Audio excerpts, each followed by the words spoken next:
Hello, everybody. Welcome to another episode of Pole Interviews with Lupit. Today we're going to be interviewing Alberto. For those of you guys who don't know who he is a poler in our community, a circus poler, part of the pole community, part of the circus community, part of the Cirque du Soleil community. So super excited to hear just his story and projects that he's working on. Hello, everybody. If you are coming to the Lupit Pole today and pole is a new thing for you, then head on over to my page. I have a free class for you guys who are just starting out in pole. I'm over at Sergia Louise. Okay, I see that Alberto has joined, or he's on here. Let's see if he requests to come in. And yes, he is absolutely one of the best polers in the world, Block Salma. Yeah, super excited to talk to him this morning. I want to hear what he's up to, what his story is, how he came into pole. I'm getting some questions now that I'll try to answer before Alberto requests to join. What grip is the best for Lupit stainless? So are you talking about hand grip? All sorts of, yeah. I'm also a big fan of his work. There's all sorts of grips. Lupit Pole has a few grips on their website to try out with their poles. You can actually check it out right there at lupitpole.com. And then there's all sorts of, every poler has their own unique grip cocktail, depending on the season. So depending on the season, the location, the humidity in the air. So it's actually something that we could talk about for a really long time if we wanted to get into it. Most people want hands that are a little bit drier sometimes. And sometimes people want bodies that are either drier or tackier. In fact, I'm a poler who really enjoys to have like kind of a more of a tacky feeling. I don't see that your request yet, Alberto. I'm going to scroll up just to make sure I didn't miss it. I haven't seen your request to join. Oh, boom, there it is. All right, Alberto, here we go. Yes, so if you want to talk more about grips, you can also head on over to my page at Sergia Louise, RGIALOUISE, and ask me some questions about grips. I can help you out. And here is Alberto. How are you? Good. Can you see me? I can. Can you see? I can see you, but I don't see myself. Or it's normal that you don't see yourself. Oh, no, I don't know. I can see myself as well, but maybe you have Let me see. Oh, there I am. I'm at the bottom. This is awesome. Hello. Where are you this morning? I'm at home in my room because the other rooms are all busy. Where is home right now? Home is Vegas, as for now. Yeah, for the last 18 years. 18 years. Wow, and your whole family is there with you in Vegas. My whole family is here in Vegas. That's so wonderful. Have you all been there for 18 years? I mean, your little ones are, how old? My little ones are 12 and 14. Wow, you've got teenagers. Yeah, they're fantastic. They're really good teenagers. Can't complain. They're really good boys. That's awesome. Yeah. So cool. So yeah, tell me how you ended up in Vegas, first of all. Ended up in Vegas doing shows. They opened this show here in Vegas called La Rev, directed by Franco Dragon. And so we did the research and development in Belgium, and the show was here in Vegas 18 years ago. So I met my wife there too. So that's what made me move here for shows. So wait, you met your wife where? And the show. Oh, wonderful. Yeah. And performers. Yeah, both performers. Yeah, at the same show. Mm-hmm. Okay, so tell me so I want to know all about that story because I'm so interested in that. So how did you come into La Rev?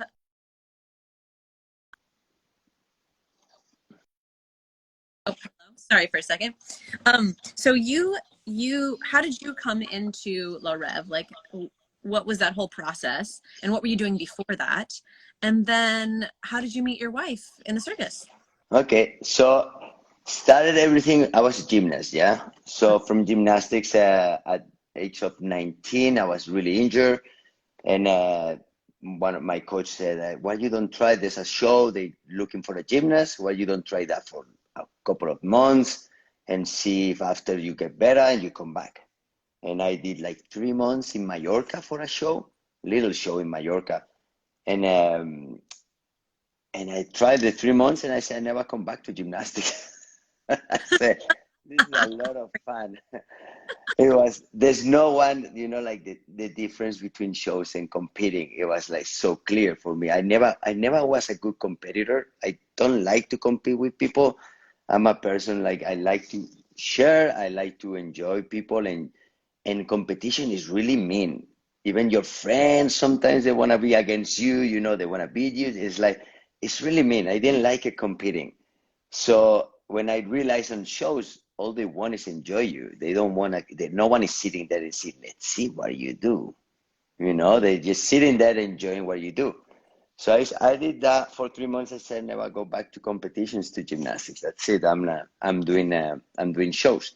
And I started doing shows, and there was an audition. After 4 years doing little shows here and then, I did cruise ships. I did a lot of little shows around. After 4 years, there was an audition for Dragon.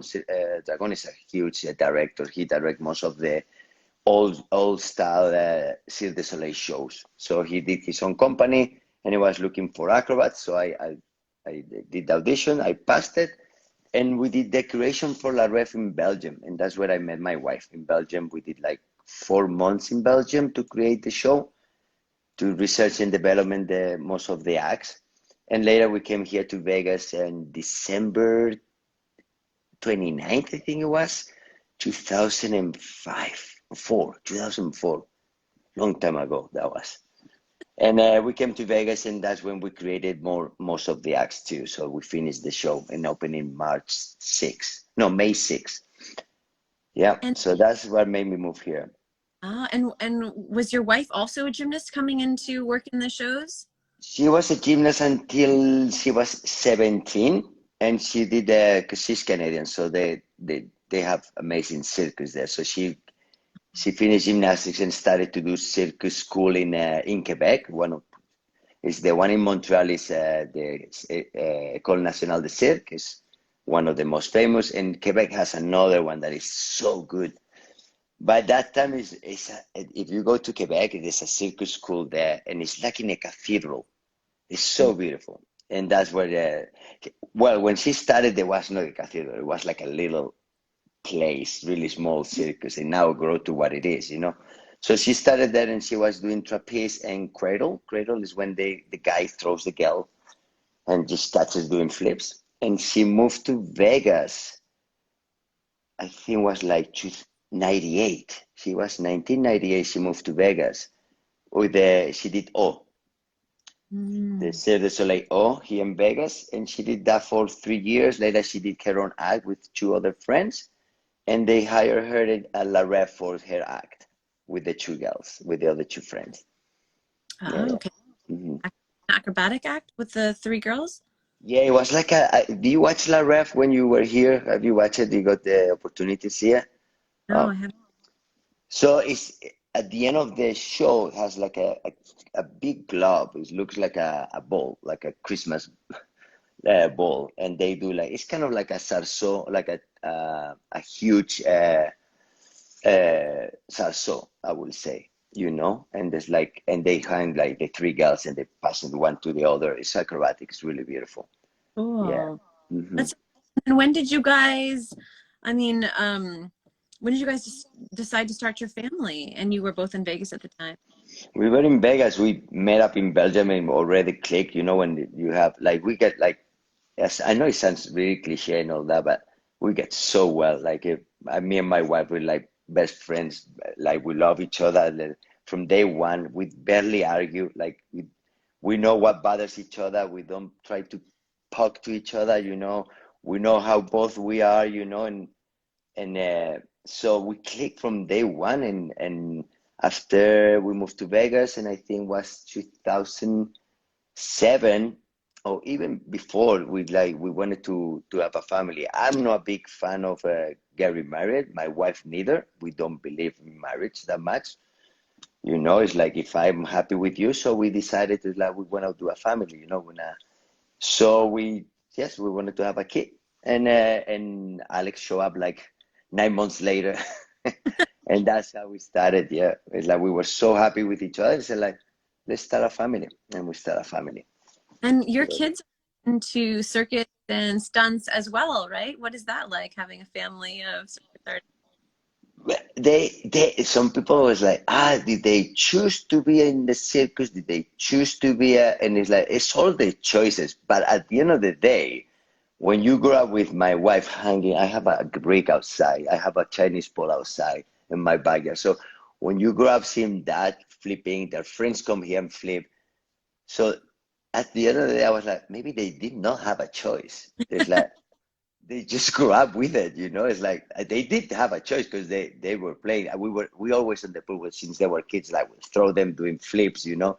So they kind of like had a choice Yeah. made by me, I think. I don't know, but it's like, but they enjoy it, you know. I was never I'm never a pushy dad. I let them do it. If they say, like for example, my youngest one, he does flips, he does that. They do both rollerblades, they do the half pipe, and it's their choice. That's how they went their circus career kind of went, and they suddenly now they do all these acrobatics, but they do it on a half pipe. That is a lot more scary. So I don't know why they choose that, but they choose that, and like so. But if you see like the two difference, my oldest son is like acrobatic freak. It's like loves it, goes on the trampoline. What trick he checks it on internet, what tricks they guys do. And like, I'm gonna try that. If I grab my foot from this side, looks this way. Also looks for shapes. It's like an acrobatic freak. The younger one is a supernatural. Like it's probably the most natural acrobat I have seen. But he does it once in a while and stops. And he loves soccer, and so he does his soccer. And it's like he bounces, he tries to do every sport, and he's good at everything he does. That's what sucks too. It's like it's so good at everything, you know. But it's like I'm not pushy. Like whatever they want to do, if they want to do soccer, soccer. If they want to do, but the truth is, they did grow up with circus, so naturally they always go there. So here's my Yeah. question. So with you and your wife being so acrobatic inclined and having the gymnastics background and taking the risks that you guys have, what is it like seeing your kids like take the risks in the half pipe and stuff? I mean, your parent, like tell me about that experience. The problem we have, I have no problem with doing risk because circus and any circus and any gymnastics and pole, we put mats, we put a cable, we do. There's a process to do acrobatics, correct? In extreme sports, there You're so is no process. bad already. Give it on. Give it to me. Go ahead.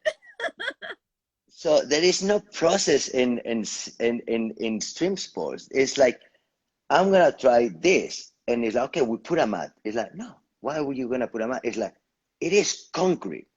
They're going. The half pipe is 4 meters, so it's 18 feet tall. The half pipe plus the height that they get, that is another 2 meters. So that's another 6 feet. That's a lot. That's 24 feet high. Then you fall. Oh, And man. it's like, you sure you don't want a mat? They're like, no. It's like, so I panic big time. I'm okay. Like, I want to be there. So I watch the tricks. My wife doesn't watch the tricks. She walks out and Good. she only watches whenever they do it correct. Like, it's like, can they? Because you know how the acrobatics move go. You crash, you crash, you crash, you crash, and you do it. It's not the first time you try, you do it. It doesn't work like that. You have to crash. She does And not if want that process. so she knows that, she walks away. And I'm there just because already, like, my oldest one had a concussion, huge concussion. Where they broke like fingers, and he broke his collarbone. My youngest one broke it twice. It's like that's the process on extreme sports. Is not fun. I watch it. It's like, why did you like? I give you those apparatus, then you can play, then you can develop. That is a lot safer. No, no, no. To the hardest thing you can do, half pipe. Good job, kids. Good job. It's like, so yeah. And it's so funny because, I mean, who knows? Maybe your parents were thinking the same thing when you were their age, and now you're getting your own medicine.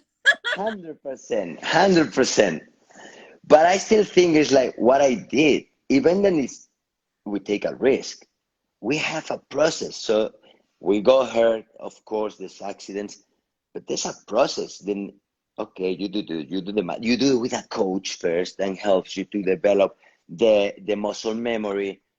Spot necessarily in the half pipe, can you? I mean, there might be some spotting, but very little, I'd imagine.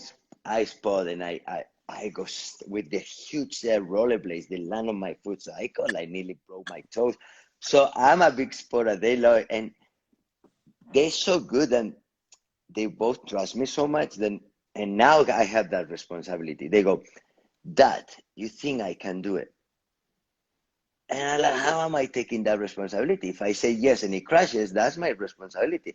So now that they do it much before, it's like, okay, I can spot him, or I can do this, or I can see he can do it. Yeah. Now those are tricks, and I know they can do it. But I'm like, there's a risk of crashing. So like, why you put it on me? Now, no. Now it's you think you can do it. They say yes. So then do it. That's it. Don't ask me. Don't ask me. You gotta know. That's Exactly. how this interview, just like this huge dive into parenting. I hear you. My little girl's almost 3 now, and I'm just kind of looking ahead to imagining what it could be. So that is all very interesting to me, and I'm afraid. I'm very afraid. Show them acrobatics. Do not show them extreme sports. That's all I'm have to tell you. Anything else, it's gonna be a risk, and you're gonna have a heart attack and all that. But not as bad. This is bad. It's bad. It's like I didn't have white hair, now I start to have white hair since they started to do a half pipe. So that's it. Oh, that's amazing. Well, I want to go back to, in the pole world, you're just known in the community as just being this joy and the kindness, and where does that come from for you? Like, what has brought you to that place? Have you always been like, where does it arrive from, do you think? When you sent me the questions I was reading, I was like, I don't know. I think it's like my family, they're all like super happy. Obviously, Latinos, we well know for like, super happy. And but Latinos were really happy, but really sad, yeah? And I was like that. And I think when you come to United States, it's a little bit more plain, everything, yeah? Fantastic, they're happy, but they're not the same that you are happy, you are sad, but the sadness is not so bad. So in Spain, sadness is as sad as the happy. It's like 100%. So it's like, it's really heavy. So I think coming to United States, it made me just realize that the happy is really cool. And the sadness was like, people will go, what happened to this guy, It kind of, so it's kind of like, So yeah, I don't know. up is much better. You have to experience the happy and the sad to be able to find that line. I wonder you found the group of artists then once you arrived in the US, because so many of the artists feel the big emotions. Exactly. So I think I found that, and also you get older, and it's like you start to realize who you are and everything. So you know who you are and what makes you happy and all that. So you start to make your choices to what drives you to the happy, not to the sad. You don't need to go there, so you can go. So I think that would be one thing. And the other one is I've always been like that. Always like maybe from family or from surrounding myself to the people who I surround. I don't know what it is, but I think also, yeah, I think also I like to do like we do some circus. I think circus changed my life big time because when I was in gymnastics, I was really self-conscious. Coaches they go like, "Do you do this?" And I was really insecure of myself big time. So shows made me when I started to do them, people, you can do that. It's like, people get impressed with this. So I gotta gain a little bit more confidence. We all have like that insecurity. But that made me a little bit more like circus definitely changed everything. People are super they help you. It's another environment, and made it much easier to become who I am, you know. And Yeah. and with circus, I also grew up with clowns. I love clowning. That's one of my biggest passions, you know. And with clowning, we did that. It's like we like to please people. And I realized I join the happiness of others. Not so much mine. I enjoy to make people happy. So that is another maybe why I like to be like that. You know, it's like I like to see people smile. I like to see people happy, not sad. So if I see someone at the show, you know, like people like you see someone really sad, and they're like, this guy is always grumpy. You know, people goes right, and like I'm the opposite. Like he's grumpy, I'm gonna make him happy. So I like to sit with that person and make him happy. Sometimes doesn't work, sometimes it does. So I think that's another why I am like that. I think I don't know. Yeah.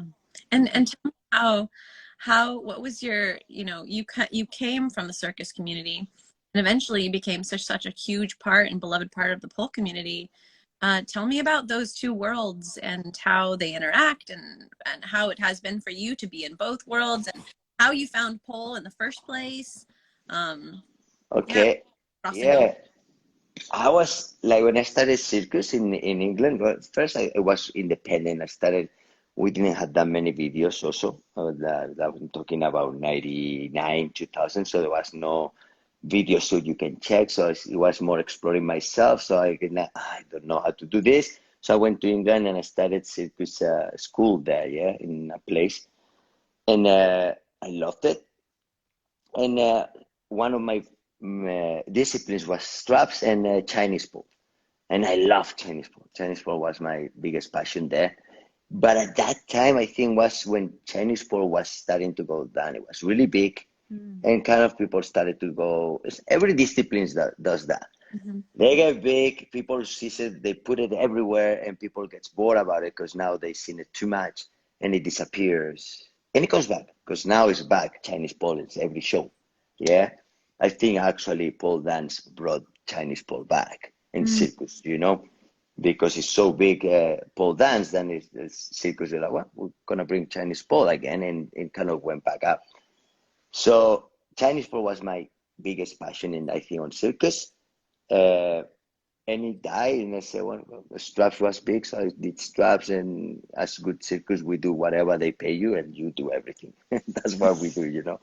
Yeah. And I was here in Vegas, and I wanted to leave La Ref, and I wanted to do my own act, and I always had this passion to do my own show. And and I said, okay, I need to create few acts. One of them could be Chinese pole. So I couldn't find Chinese pole in Vegas, and I found Shine. It's a studio here in Vegas. Dima Shang is the owner. He's a great circus artist, amazing, handsome guy. And so I went to the studio, and they had this pole dance rubber with rubber, yeah, but spin. So I started training there, and it was there over there at the studio was Camila. Yeah, Jamila was there. Jamila and Yukari were Yeah. there, and I was training there, and they were like, "Why you don't do pole dance?" And it's like, never thought about it. And they're like, "Okay, let's try." And I tried, and it was really interesting because I could do so many tricks on Chinese pole, and I got that metal bar, and I was like, "How?"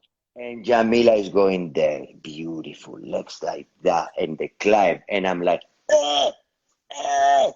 Couldn't do nothing. And I gave it a week, and I said, can't do even my basic tricks. Absolutely nothing. I was like, I can't do this.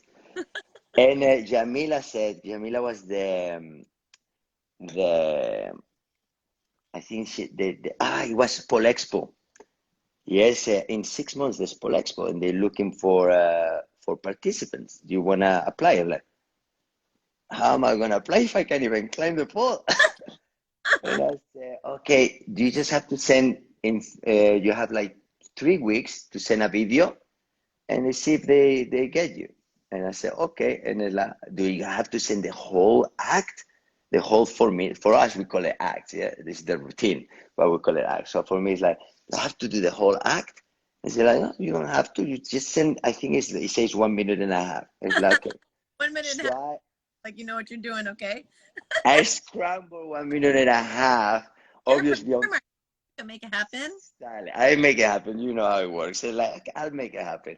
And I said, and they contact me and say, yes, in 2 months we see you in Vegas. And like, how am I gonna do this? What year It's was like, what year Pole Expo was that? that's my first one. So I think was 2016, I Okay. believe, 2016 or 2017, one of those.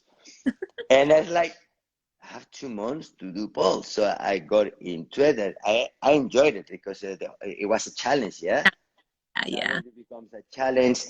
And what drive me more into pole dance was the community. I have to say how welcome everybody is because in circus, it's welcome if they know you. Hmm. They don't know you. This is my trick. I don't show you. Yeah.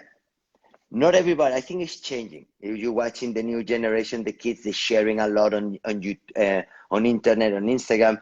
Where before you couldn't find much things on internet because the people, this is my trick. I don't gonna post it because I don't want anybody to copy. Yeah. You know. And suddenly, in the pole community, it's like, yeah, I show you my trick, and I show you this, and it's like you are sharing something that you created or you are sharing something that someone teach you. It's like you don't do that. It's like it's crazy for me, you know. And it's like, so that's what drove me to pole dance. Like it was such a good community. So that suddenly like Chinese pole, you stay there, I'm coming here. So and also was like the amount of I wanted to expose what I learned. You know, in circus, you other than you have a contract, you can't. There's no little shows. There's no competitions. There's in Poland. There's so much, and they're always calling you like, "Can you come here to do a show? Can you don't come here and do a little something? You know, or can you compete?" So you can expose what you train, and that's for me what I like to perform. I like training, but I need to have a purpose to train. I'm not one of those like, oh, just train, train, train, train. I need to have, okay, I want to create an idea and where I can present my idea. Oh, in 6 months is this competition. Yeah. Perfect. Let's train. So that's my way of training. I have to have a purpose. If not, it's like, oh, I get bored. And I like to perform. That's the other thing. So yeah, going back is like Jamila is like I signed it in 2016. 2 months I put the routine. There was the crypt routine and every like I think one of my favorite because what it means in everything in every way. You know, was my first routine in the pole dance community. It got really big. I remember I said I did it differently. I was watching some videos of pole dancing at the time, and the boys were always like taking the clothes. It was a little bit more sexual, and I was like, what if I make what will be my style and see how the community responds? Obviously, I had Jamila there, and she was watching, said, and so it got me confident to Yeah. put that routine. But I thought at that time was a little bit different of what boys, girls, obviously, you girls have always did so much. I think more than guys, like you girls always change everything every day. It's someone new, someone better, and someone, you know, it's so big for the girls and easy for you girls like to take a risk. I don't know how you girls do it. You take a risk, big time. Guys, a little bit, that's how I do it, and I'm going to show how good I am on what I do. We don't take that risk. So I liked it, and then she was like, "Yeah, do it. Don't worry, just do it." Yeah. And I won the Pole Expo that year with a 3 months training, I think it was. But obviously, that's what when I won that, it's like, "How long you been doing pole dance?" And I said 3 months, and everybody's like crazy, and it's like, it is not 3 months; it's a lifetime Yeah. because the character that I put there, the routine that I put, it was like 20 or 30, 20 years of career that I learned acting, dancing. So it's not 3 months. I did Chinese pole, so it's not 3 months. It was like a lifetime, you know. Yeah, but what So, a great experience. And it's so great to hear. Like, I've never heard this story for you. And I remember seeing all this stuff happening and to hear the story behind it is so, so cool. I remember um there back when Natasha and Mary and Catherine and Jen and I were all in LA training and I remember Natasha said, "Hey, there's a Chinese pole artist down in San Diego. we should all learn how to like do our fongies and like release moves and stuff. And so we all went down there and trained with this man. I don't know if you know him, Steve Gale. No. Yeah, Steve Gale and Cujo was around at that time too. And we would go down and train with him on the, you know, Chinese pole, and he would give us neoprene to wear, you know, and to like learn all these things, because we all wanted these tricks for competition, right? We're just like, oh, if I could just get my fonji, like, throw it in my competition, she'd be so bad. So we would go down there to get, you know, for him to teach us and get spotted and stuff. And, you know, we would kind of go down there and they would go, oh my God, you guys are going to do this on a metal pole? And we're like, yeah, we're gonna. You'll see. Well, and you guys did it. And it's like, it's incredible. It's like, me when I climb up, it's like, and watching Jamila climbing, watching Jamila the things, I was like, wait, I can't climb. Like, I can, and hook your knee, sliding down, is like, and on the Chinese pole, I will be there, no problem. Like jumping, what you say, fungies, no problem. It's like, no, impossible. So yeah, so much respect, and it's what you, like the enthusiasm that you guys created this environment. I think is from everything starts with the founders, yeah, and I think you one of the founders, obviously, like this, yeah. I think there is obviously earlier generation, Jamila and Faunia and all those generation, but I think it developed. Whoever was is the founders of anything than any sport or anything develops how it's gonna be. So if the founders are like, I'm not gonna share, that's how it's gonna develop. And I think the founders of our sport, it developed to sharing and being caring, and so that's I think how it is going. I was super shocked with, and even when I did the competition, how well responded. Like I finished and the guys were coming and hugging me like, wow, your routine is so good. I'm like, they're not jealous.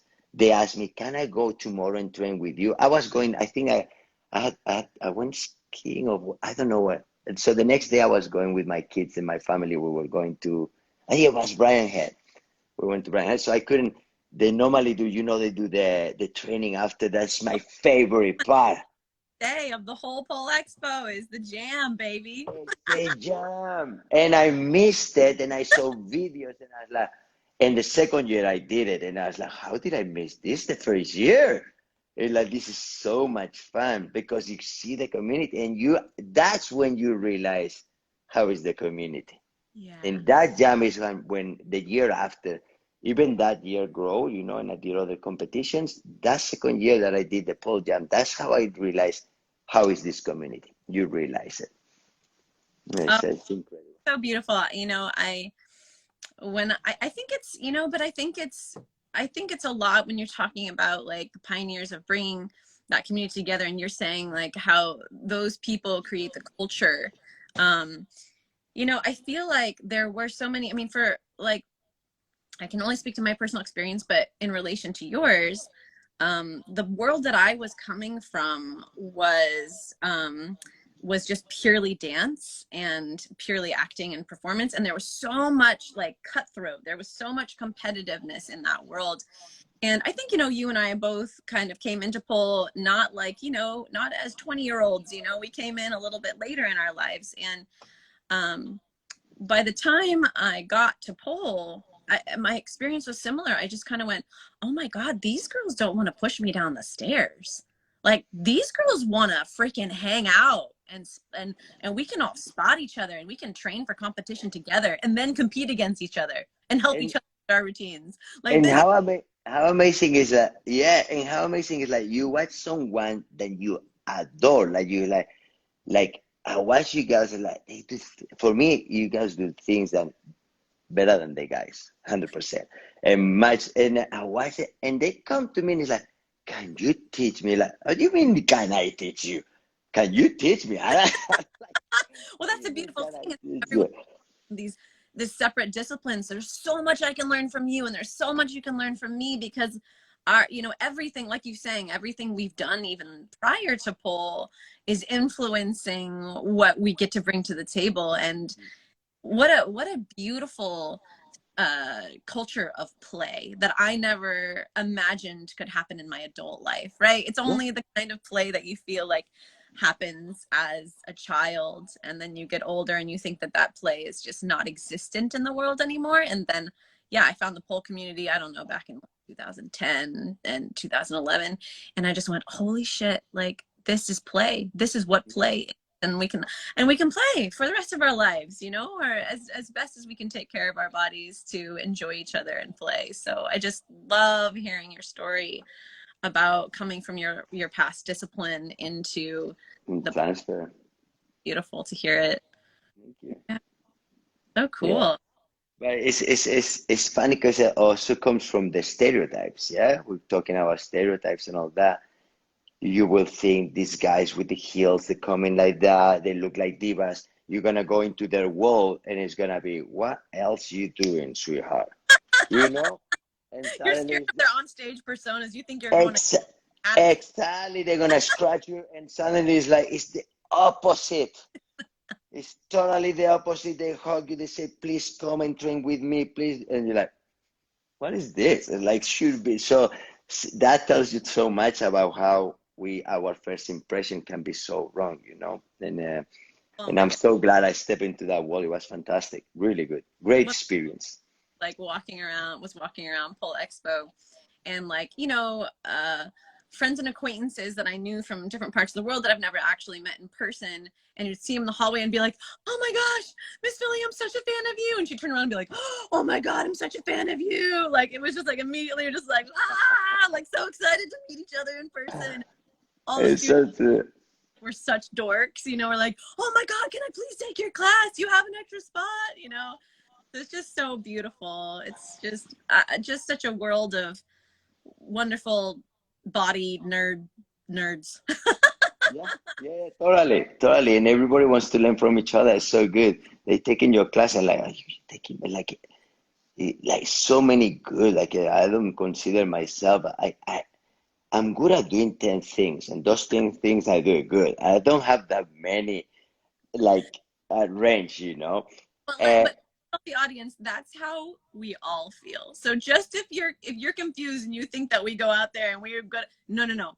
We have our 10 things and we do those things well and we do them over and over again. So and just we know how to sell it. that's That's right. what it is.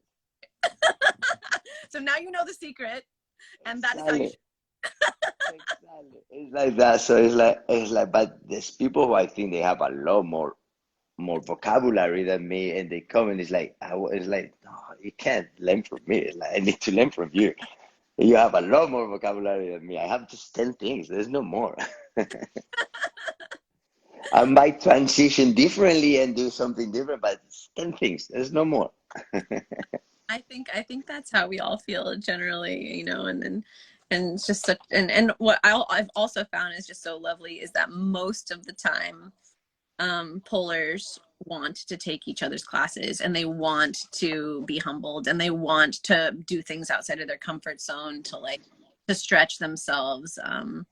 I mean, so many times you get to see, you know, other pole professionals taking each other's classes. I just think that's such a beautiful, beautiful thing. Like that is ingrained in the culture as well to like forever be a student, you know?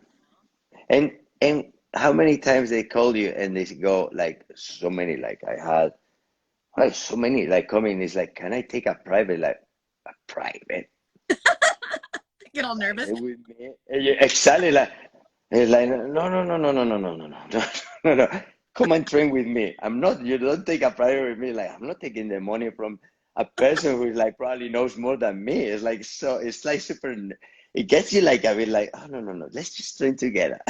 Let's just have a jam. Let's It's just like private. It's like I'm gonna show you what the 10 things that I know that you probably know better than me. It's like no, no, no, no, no, no. Yeah, I so it's love incredible that. that Hmm. has something so unique to offer. And it's just I really miss that, like since the pandemic is just really being able to train with other artists and be able to, you know, have those different events that we all can meet up at and train and spot each other and play. But I'm hoping those things are coming back a little bit soon. Coming back. Yeah, yeah, yeah, yeah. It's the same. It's the well, we all live to that, no, to meet other people, to connect, and Yes. it's good because now we connect. We found, thanks to the pandemic too, we found other ways to connect. Yeah, but it's nice to connect in person because it's different like this. You know, it's a lot much better when it's in person. Like with the pandemic, I could never even think. I remember like people asking me like, "Can I do a Skype class with you?" And that time existed Skype. Now it Yeah, doesn't exist Skype. Now it's pre-Zoom Zoom. days. Now it's Zoom. So, and I was like, how am I gonna teach you like this? No, and I will always refuse. I never taught class. I think I taught one just to see how I was. Like, I didn't enjoy it. Pandemic hits. It's like okay, and I started this with the pandemic. I started my donation, so I didn't want money because I felt that gyms are closed, people are suffering, people lost their jobs, and I said, you know what? I don't. And also, that's one of the things about circus that I learned that I love. That circus a lot of times is like the circus tents and everything always are in like really bad areas, and it's to growing the little, it's to bring the little kids to get out of the streets. Yeah, so it's a lot of times they don't take money. The money they take is when they do the show, but they don't teach for money. You know, a lot of circus now is commercialized and everything is making like even circus like a lot of money. You go to the circus school in Quebec, it's thousands of dollars. It's like so now all that disappeared. Other than you go to poor countries, you go to Brazil, you go to Argentina, they still exist. You go to this, you don't pay. They teach you. You know, it's incredible. So I remember those things, and I was like, I can't charge people because people are like, well, the studios are closed. Can you teach online? And I'm gonna teach online because I think I was so against teaching online. Suddenly, it's like, let's see what we can do.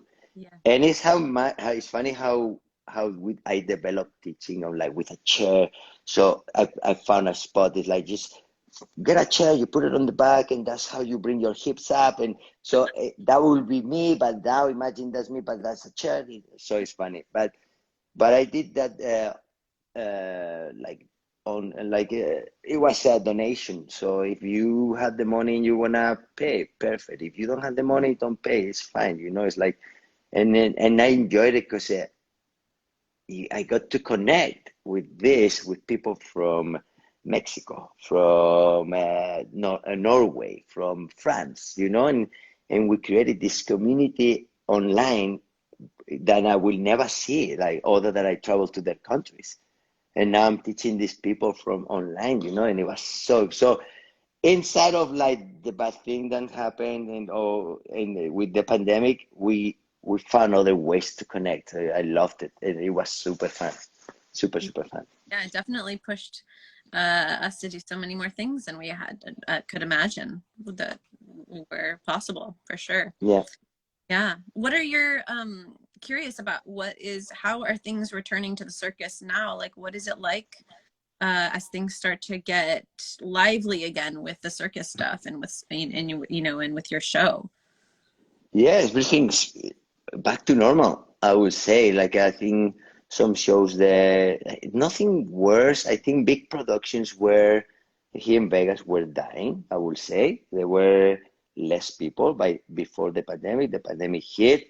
Okay. But before that, they were not doing good. I think some of the shows were doing good was small shows like Absent, for example. Now I'm an Absent, by the way.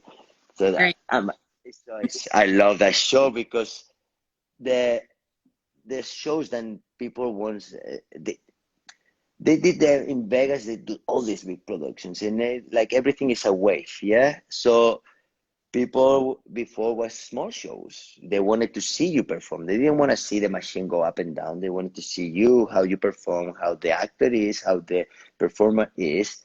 So, and in Vegas was like that. And productions came and that disappeared because people were bored of the small productions. And suddenly big productions came and everybody's like, wow, wow, wow. But there's 10 big productions now. So for the past 20 years. So now I think people go bored. It became like they became numb to all this big, the stage move up and down, and they're like, huh, seen it, known it. And now they're going back to, I want to feel And I don't know if the pandemic, no, because it was before the pandemic, then you could see big productions there and small productions coming up, like absent, So I think that's the only change that I'm seeing. Then they're not doing worse than before pandemic, but you could see the incline down of Mhm. big productions, and you can see now shows like Cirque is doing now in at New York, the Close Humanity, and they do it Matt Apple, I think it's called. And it's similar to us with Cirque style, obviously, but it's a close up in intimate show. Because I Yeah, think that's where it's going now. yeah, that's such an interesting commentary on how like the waves of wanting to see that big spectacle or wanting to see that intimate performance have kind of like ebbed and flowed, and how the pandemic actually influenced that. Yeah, and so if those big spectacles were dying at some point because they'd seen it, pandemic happened, and now all of a sudden people are coming out and they want to fucking see a show again. Oops, Yeah.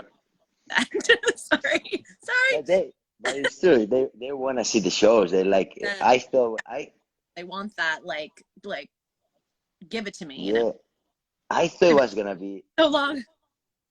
I'm a positive person, and I was I was negative about that. I thought like people pandemic, like no job, is like people are gonna. There's no way we open and it's gonna be normal. Open it went to normal. I was like so surprised, like, and it's you realize how entertainment is like people wants to forget that entertainment is for one thing, and it's been around for centuries, and it's just to for the people who has a bad life, for the people who has problems, you forget for that hour and a half, you forget what you are. We live in the past and in the future, most of the people. And in that moment, you're present, you are there. And that's when you realize being present, being in the moment is when it's important. You forget about the future, you can't do nothing about it. And the past, definitely, you can't do nothing about it. So being the moment is what, and that's what entertainment is all about. Is to be. That's why the people loves it so much because you are there, enjoying that moment. And people don't understand why they enjoy performing and what they enjoy. Like sports is the same. You in the moment, you're watching how they're scoring the goal or how they're scoring the touchdown. In that moment, you enjoying the moment. So people forget how being in the moment, how important and beautiful it is. You know. Yeah, so much worry about during the pandemic where the arts were going to go and if they were ever going to come back. And yeah, I think a lot of people had a chance to really think about how important art and entertainment is in all of our lives. Just yeah, I think Yes, there's a because lot of it yeah. worries you. It worries you. Mm-hmm. Well, it's so You cool can. to kind of all Yeah. back. What are the current projects for you now that everything's back and up and running? So in the circus world and in the pole community and any other projects you have going on. So there's few projects that actually in the pandemic I started, and I'm like thanks to LUPIT'S by the way, because they helped me up so much with everything, especially in the pandemic. Like wow, they're amazing. They're such a. It's one of those companies. It's a family. It Oh, was incredible, how much they help. As soon as the pandemic hit, like they contact me, like you need any help? What you need? What? And I'm like, right now I'm okay. So, but they were super good. And in last summer, that I don't know how I did it because it's like it was kind of. I think it was summer, so the restrictions went down. I got lucky, and I wanted to do always. I wanted to do my own camp, my pole camp and hey, acrobat. hey, hmm And I did like a little retreat, and I didn't call it camp because camp I feel like a small party and all that. And the place I did it is like in my little town. It's in the middle of nowhere, and it's super beautiful. It's in the where? mountains in Spain, in Soria. It's called the town is called Molinos de Duero, and I did it there, my in my little town because I have so many good memories. It's a classic Spanish town. Everything is built in rocks. It's so beautiful. It's such a, and I was like, what if I do a camp there? And I said, but camp for me feels like I'm going party, so I'm gonna call it retreat because retreat seems more relaxed, and that's what I wanted. I wanted people to come relax. My family owns restaurants, so they also cook. Oh, that's So I was oh, like, okay. So I contact my mom. It's like, what if you guys take care of the cooking, And I wanted to do it intimate too. I wanted to do it just 8 people. I don't want more, because every time I did a camp or any retreat I did, obviously because of the how much it costs everything, it's like you have to pack it with people. And I felt like a lot of times I go and we have 25, 30 people. The more the shy people, they don't get what they pay, I feel. Because they introverts, so they sit on the back, and the extroverts, they go, can you spot me? And I'm there for that. I want you to call me to spot you to do this. But you finish the class and you realize at some point, it's like, I did not spot that person. I didn't ask her how. And it's obviously my fault, totally, and that, but I'm sure it happened to you too. You get to the out, it's like, so I said, 8 is manageable, really easy. Everybody, if someone doesn't tell you, I can spot it, More than 10, I realize it goes out of hands a little bit, especially for the introvert people. And I don't think they deserve that, because they pay the same, and they deserve the same. So I said, we're going to make it intimate. We're going to make it in my parents. They have 2 cottages. So they live there. We eat there. And most of the people for the retreats and the camps, I realize even when they come to train, they wanna meet you a lot Yeah. of times. Down there. I don't get it. Why they wanna meet me? It's like, but it's like, it's okay.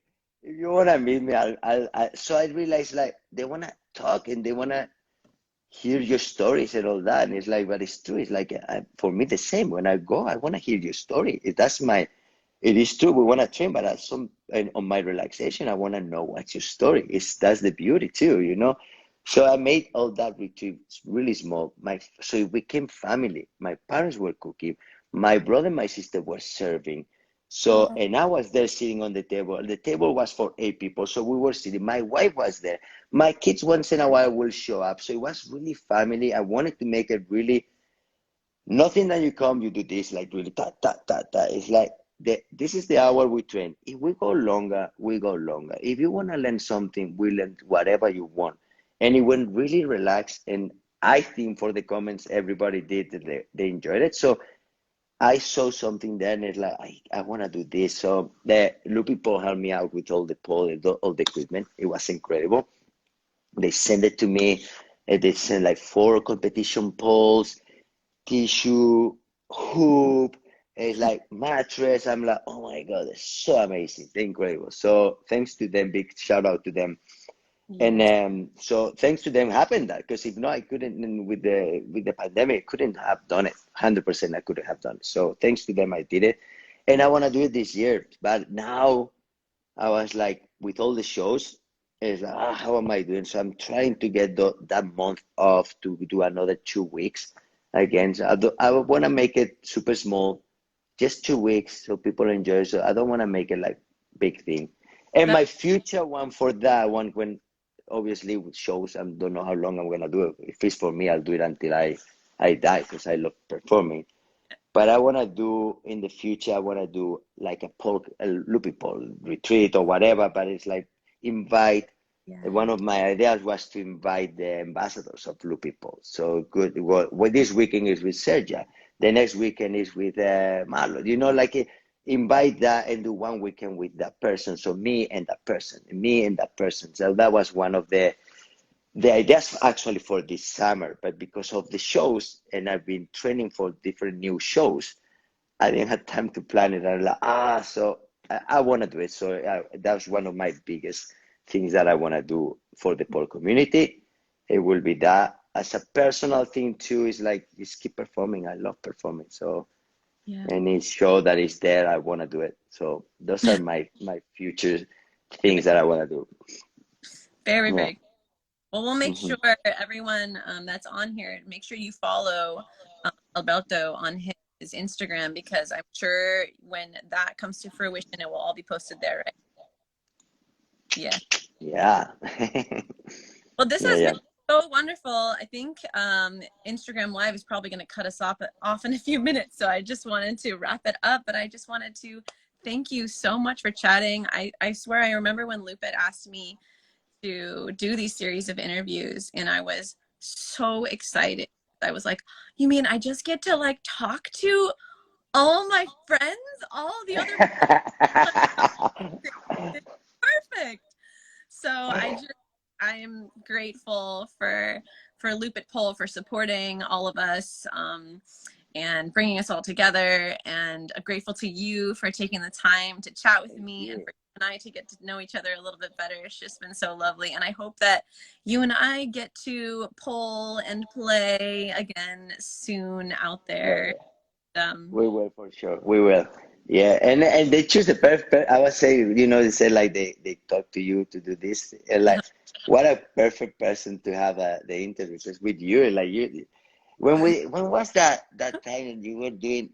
I think it was the first year that Lupi Pole sponsored Pole Expo, and you were doing all the talking. I remember they said, "You want to go in there and talk?" You're like, "Oh no, no!" And then like you get there, the microphone, talking like she's perfect. So what a perfect person to have that.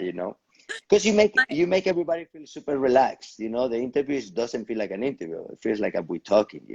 With other people, it's like, and it feels like an interview. And interviews always makes me really nervous. I don't know why. But chatting, I don't. I love to chat. That's one of as a good Spaniard, I like to talk. So It's good Spaniard. chatting is fine. Interview, no. Interview, I like. Oh, it feels like more rigid. I don't know why. It got me out of my box to like get out there and to like make it happen, make the connections happen. And hey, our past experiences have all helped us get to where we are today. My past life as an actor, like, okay, here we are. I get to now like just hang out with my friends and talk about what I love to do, which is pole dance. So Exactly. So good. So good. all right, Really nice. you for joining us, and please everyone go ahead and follow Alberto and all of his new adventures, that retreat that's coming soon, and wishing you and your family so much love, and thank you for talking to me about parenting today. Ah, enjoy it. Enjoy it. All But right. the parenting is that's probably my favorite part of my life for real. It's such a challenge, but it's like some people say, oh, now they teenagers, that it's a different. It's like everything is a challenge. It's like when they were two, when they were one, when they born, 'cause you don't know what to do. So every year is a different challenge. Some are harder in one way, some are easier in different way. Now I don't have to change diapers, so it's a lot easier in that aspect. But I'm worried if they're gonna get hurt every time they get out of the house. Yeah. So it's a different thing, different worry. There's always worries when you're a parent, New always. adventures, the biggest challenge, the biggest one. Exactly. All right, Alberto, take care, have a beautiful day, and we'll see you You soon. too. Thank you so much. Bye. Thank you. Bye.